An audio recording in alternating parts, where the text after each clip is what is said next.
Hello everybody. If you are an aspiring data analyst, preparing your basics is an absolute must to crack the interview and land that dream job. In today's video, let's see 20 most important basic interview questions that are interviewers' favorite and almost always asked. Get ready to learn how to answer questions on various testing methods and algorithms like hypothesis testing, KNN, naive Bayes, decision tree, k-means, linear regression, DBSCan, PCA, etc. Also find impactful answers to deal with questions on important terms like data profiling, data transformation, data normalization, parametric and non-parametric tests, etc. Make sure that you have a notepad and a pen with you so that you don't miss out on anything important. Watch the complete video and let's nail that interview. Fantastic. Here we begin. Question number 1. What are the steps involved in data analysis? Now see, this is a very basic and almost the first question you will find at every interview because it gives the interviewer a place to start the conversation. Make sure that you are well prepared to answer this question. To answer this question, you can say something like, the steps involved in data analysis include, number 1, establishing the problem to be solved. Then once you establish this problem, you collect the relevant data. It is from this step itself that you start getting careful about the quality and accuracy of the data. Then comes cleaning and pre-processing the data. You handle any duplicate values, missing values, outliers, etc.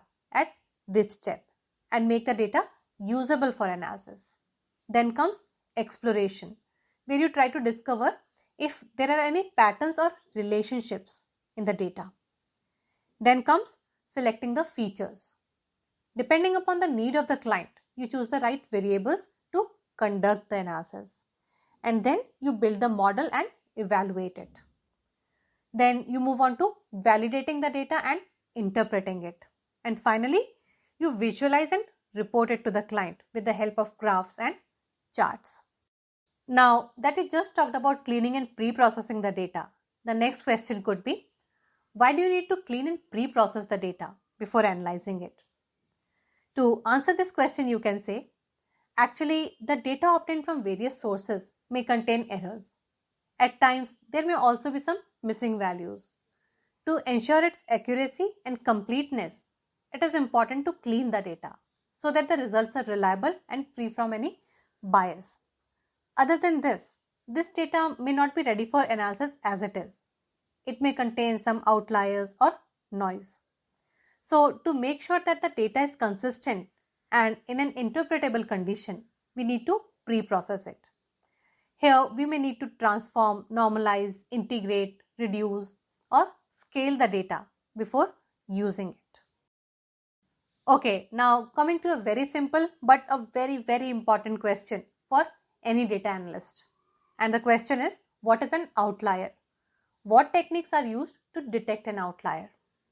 To answer this question, you can say, outliers are the observations in a data set that lie significantly far off from all other data points.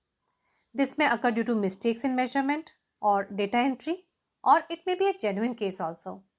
These outliers can impact the analysis significantly, and they may make the reports point in an absolutely different direction. That is why it is very important to handle them. Some techniques that are used to identify these outliers range from something as basic as visual inspection to advanced ones like z-score, box plot, DBSCan, isolation forest, local outlier factor, etc.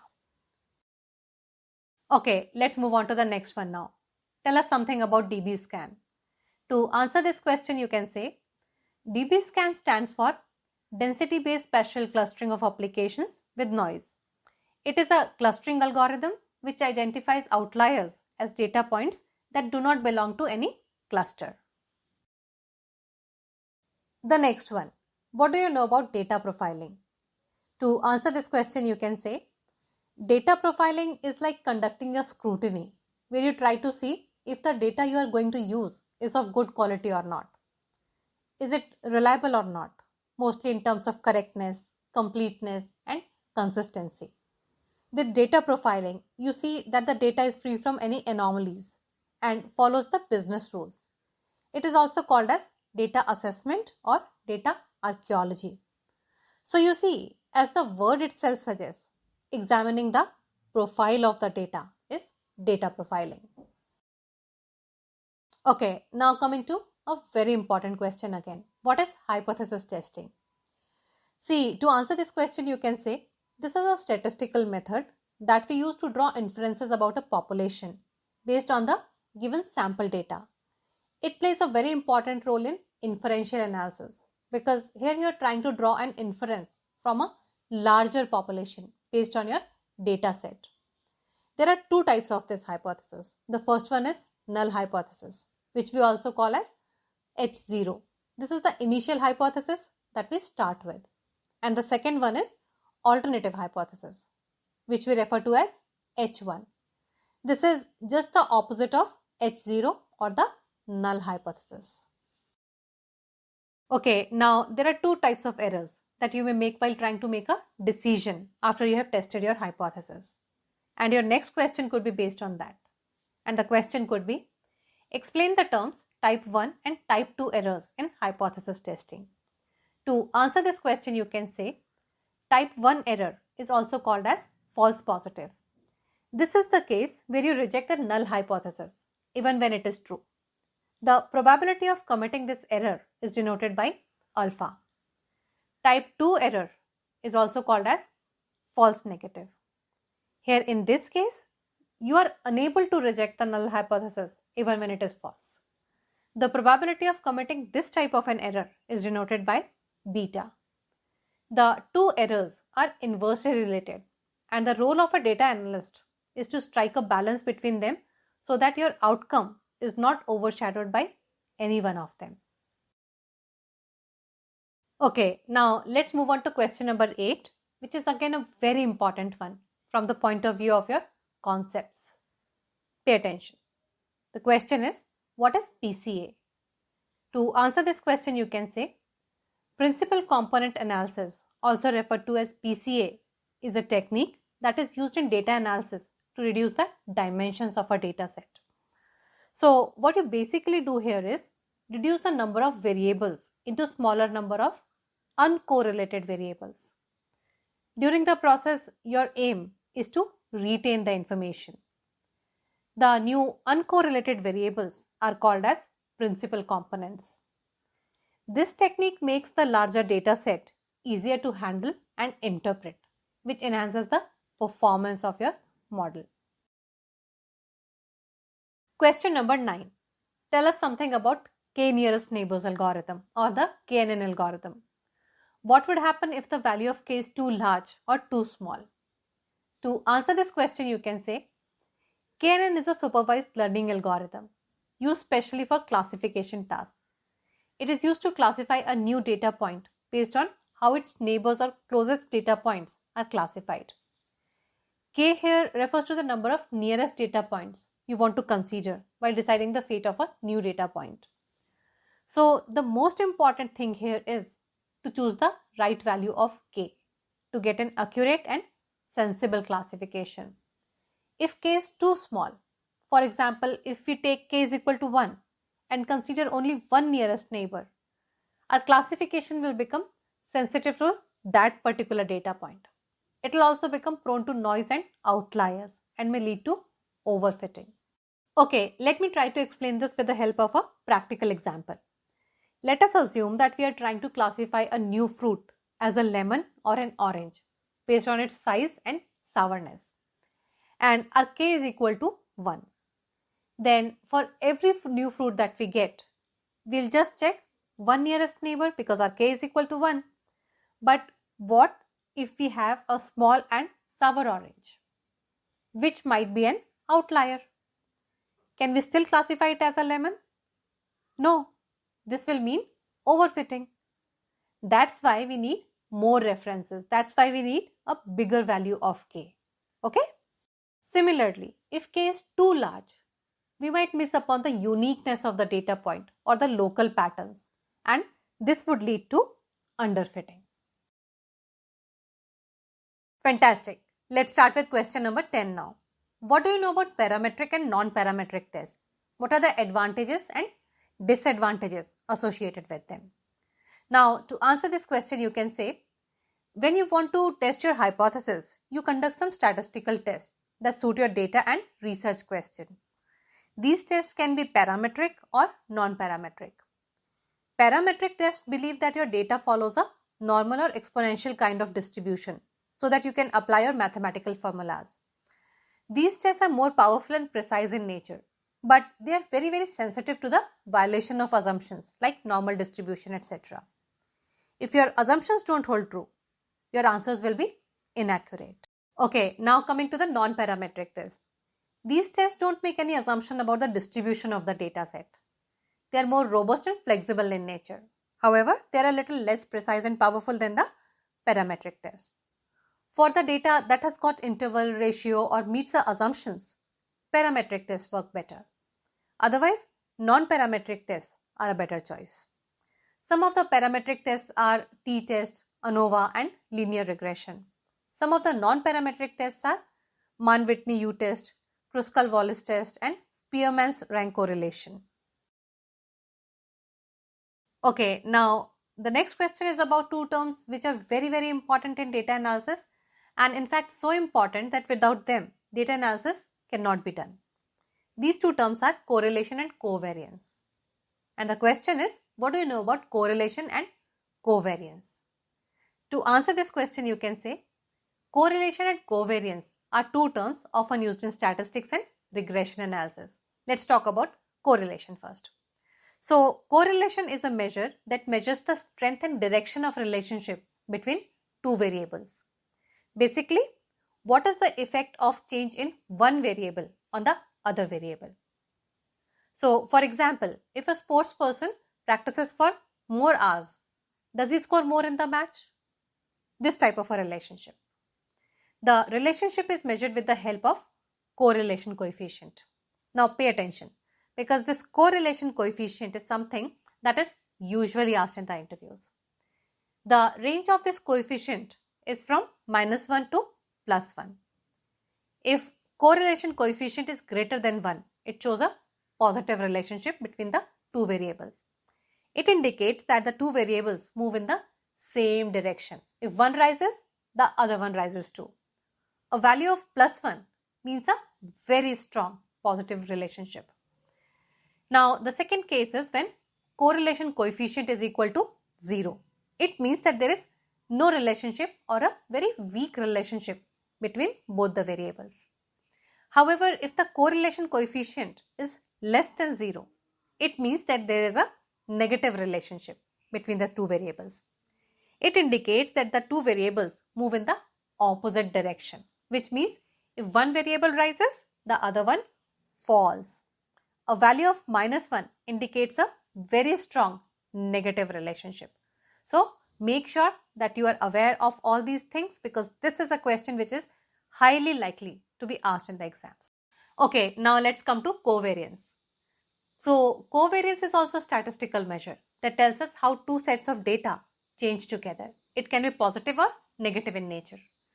The difference here is that covariance is not standardized, meaning it doesn't have a specific range of value like correlation coefficient. Covariance can be either positive or negative, as I said earlier. But if you see overall and compare the two, correlation is comparatively easier to interpret. Okay, let's move on to question number 12 now. Can you name some common methods used for univariate, bivariate and multivariate analysis? Now, first of all, let's understand all these three terms. The first one is univariate analysis. Univariate analysis is when you analyze only one variable at a time.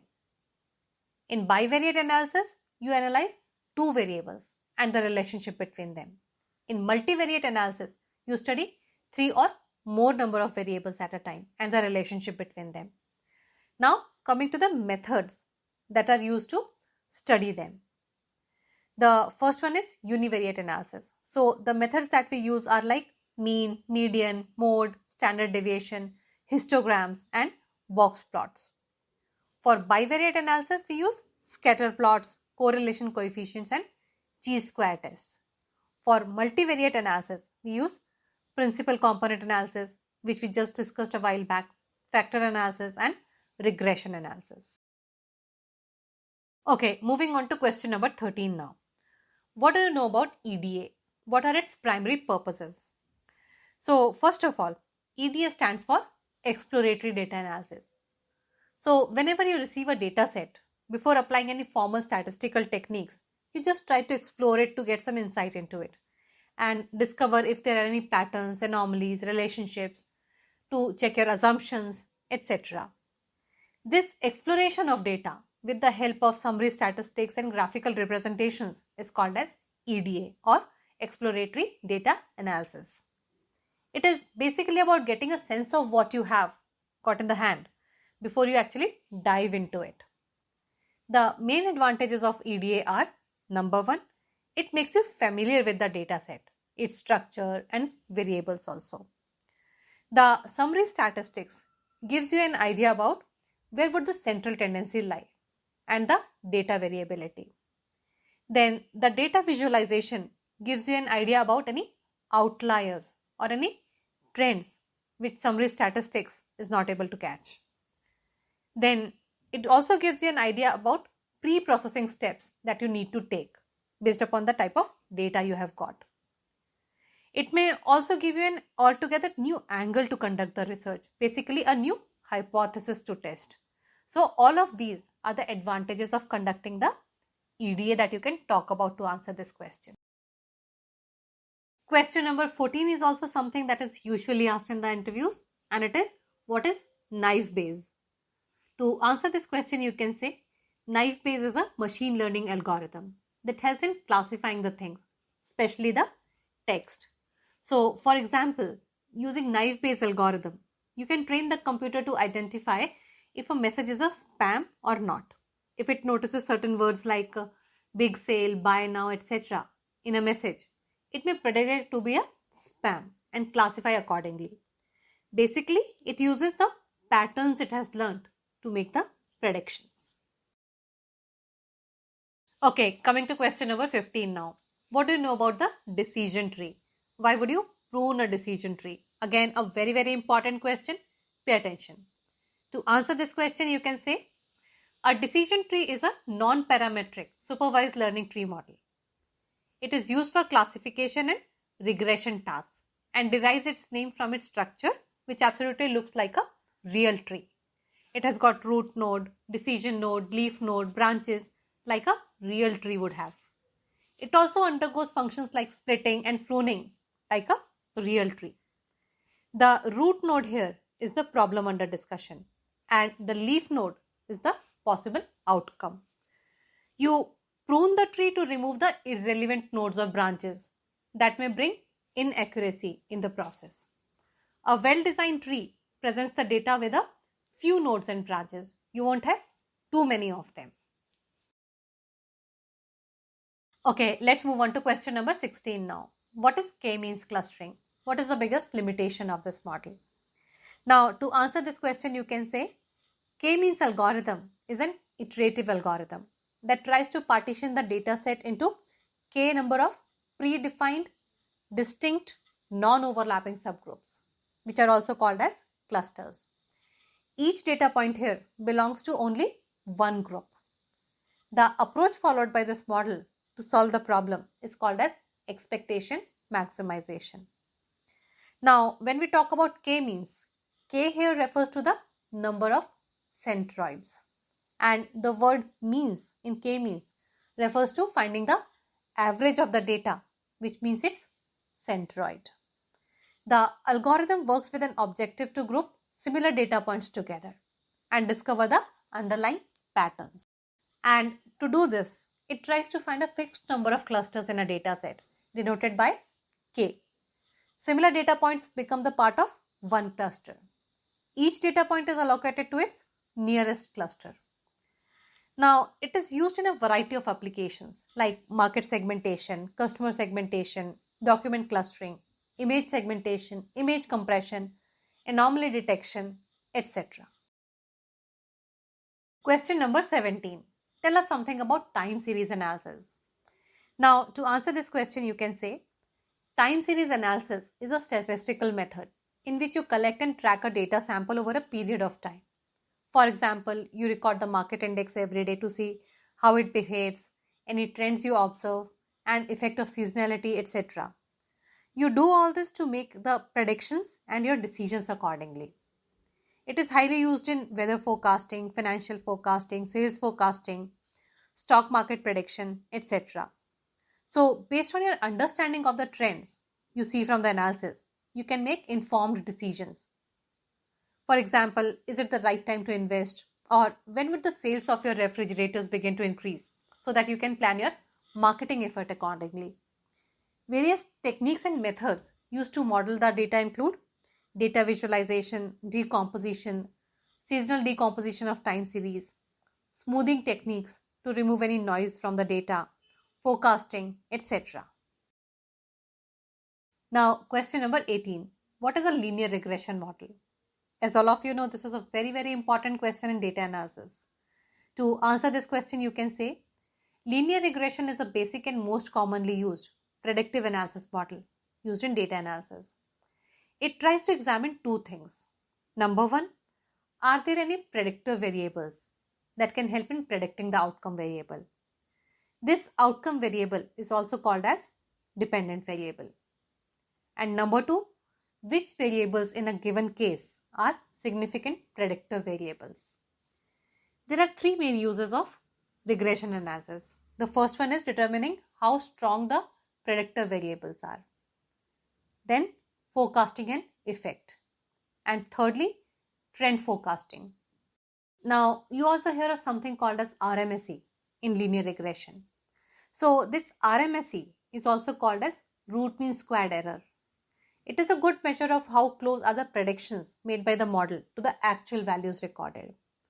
A lower RMSE value means more accuracy by the model. Okay, now let's move on to one of the most important questions for any data analyst. And the question is, explain skewed distribution. Now see, this is an important question because when you look at the curve and you know what this skewed distribution is telling you about the data points, you deal with the data set accordingly. And this understanding of yours is definitely going to impress the interviewer and increase your chances of selection. So don't answer it just theoretically, explain its practical implications. To answer this question, you can say any distribution in which the left and the right sides of the chart are shaped differently is a skewed distribution. It could be left skewed or right skewed, depending upon the side it inclines towards. Now, what's important for the interviewer is what do these two distributions convey to you about the data set as a data analyst? Focus your answer on that. So, the important things to point out here are the left distribution is also called as negatively skewed distribution. In this distribution, the tail is longer in the negative side of the number line. And this tells you as a data analyst that most of the data points are concentrated on the right side. The mean also lies to the left of the peak. And in most cases, the median lies to the right of the mean. The outliers in this case would typically be on the left side of the distribution. So, this is the place where you should look for them. So, before starting my analysis, I would try to find the reasons for this skewness. Basically, is there any error in the data or are there any outliers? Then I'll see if there's a way to reduce the skewness using possible data transformations. And you can further add that while I do all of this, I realize that it is important to communicate the findings, any adjustments I've made to the data so that there's a clear understanding of the characteristics of the data we are working on. And this communication has to be made to the stakeholders. A right skewed distribution is also called as positively skewed distribution. Here, the tail is longer on the right side of the number line. The peak lies towards left. In most cases, the mean would lie to the right of the median. Now see, I understand this is a little long. So what you can do is, you can either try to replay this part of the video or you can just pause at the right places and try to understand what we have discussed here. But this is a very, very important question. Make sure that you understand it well and you prepare yourself well to answer it. And now in question number 20, I've got some terms for you which are based on the different actions we perform on the data. And these terms are also asked in the interviews many a times. So make sure that you are prepared to answer them. The first one is data transformation. So if you are asked a question about data transformation, you can say it means getting the data in a format that is easy for analysis. For example, converting the numbers written in words to their numerical values. So it is like converting 6 to numerical 6. This is one of the examples of data transformation. The next one is data aggregation. So when you have a large data set and you group the similar data together to analyze it better, it is called as data aggregation. For example, if you have a data set with information about tax revenue collected from a state in a given year and you try to group the data for a particular district, you can calculate the total tax revenue collected from that particular district in a given period. And this is called as data aggregation. The third term is data normalization, which is again asked in the interviews many a times. To answer it, you can say it is a process in which you bring the values of different variables to a common scale. So, for example, if you have the dimensions of different pieces of land in your data, you want all the measurements to be on the same scale. Measure every plot in meters or feet, but all of them should be on the same scale. And the last one is data imputation. Now, this is a technique that is used to fill the missing values in the data sets. The various techniques that you can use could be mean imputation, median imputation, or regression imputation. But you have to be careful while choosing the values that you don't want to introduce any biases or inaccuracies in the data set. Fantastic. So friends, with this we come to the end of this video. Do let me know how did you find it by commenting in the box below. In the coming two videos, we'll see some advanced level questions and some situational questions usually asked to the data analysts. If you're really keen on cracking your interview, make sure that you watch both of those videos too. To ensure that you stay updated about more such career related videos from Career Right, subscribe to the channel now. If you have found today's video useful, do give it a thumbs up and share it with your friends too. I'll see you very soon with a new video. Till then, bye bye and take care.